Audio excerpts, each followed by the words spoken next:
Hi friends, எல்லாம் என்ன பண்ணிகிட்ருக்கீங்க? இது வந்து பார்த்திங்கன்னா ஈரல் தான். ஃபுல்லாக ஈரல் ஒரு 1/4 கிலோ எடுத்துகிட்டு வந்துட்டாங்க. நான் ஒரு பீஸ் ஈரல் கூட சாப்பிட மாட்டேன். ஆனால் எனக்கு எங்கள் ஹஸ்பண்ட்க்கு வந்து ஈரல் கிரேவி ரொம்ப பிடிக்கும். சரி, நம்மளுக்கு பிடிக்கலன்னு என்ன, அவருக்கு செஞ்சு தருவோன்னு சொல்லிட்டு சமைக்க ஆரம்பிச்சிட்டேன். ஒரு பேனில் ஆயில், அதுக்கப்புறம் பட்டை, கிராம்பு, சோம்பு எல்லாம் போட்டுட்டு, அதுக்கப்புறம் வந்து சின்ன வெங்காயம், நாட்டு வெங்காயம் இருந்தது. என்ன, சின்ன வெங்காயம் வந்து டேஸ்ட்டு சூப்பராக இருக்கும். இது உளிக்கிறது தான் ரொம்ப ரொம்ப கஷ்டம். பரவாயில்ல, ஓகே, கஷ்டப்பட்டு செஞ்சால் தான் அந்த டிஷ் வந்து டேஸ்ட்டாக வரும். அதனால் வந்து சின்ன வெங்காயம் நல்லா ஒழிச்சிட்டு, சின்ன வெங்காயம், அப்புறம் பச்சை மிளகா, கொஞ்சம் கருவேப்பிலை எல்லாம் போட்டு தாளிக்க ஆரம்பிச்சிட்டேன். இஞ்சி பூண்டு எல்லாம் எடுத்து நல்லா தட்டிட்டு சேர்த்துக்கலாம்.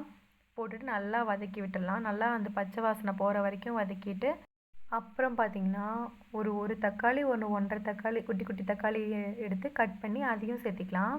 சேர்த்திட்டு நல்லா வதக்க ஆரம்பிச்சிட்டேன். நல்லா தக்காளி பச்சை வாசனை போகிற அளவுக்கு அதுவும் வதக்கிட்டு, அப்புறம் மஞ்சள் தூள், அப்புறம் கொஞ்சமாக கரம் மசாலா, மிளகாய் தூள் எல்லாம் சேர்த்திக்கிட்டேன்.